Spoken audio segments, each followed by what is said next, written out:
کدام کشور اولین قانون اساسی مکتوب جهان را تصویب کرد؟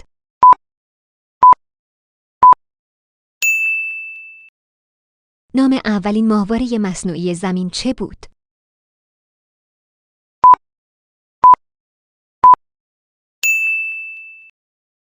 زبان اصلی کتاب دون کیشوت چه بوده است؟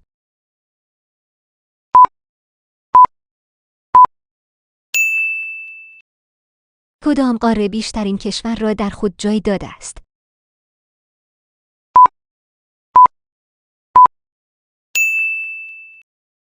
نویسنده کتاب مسخ چه کسی است؟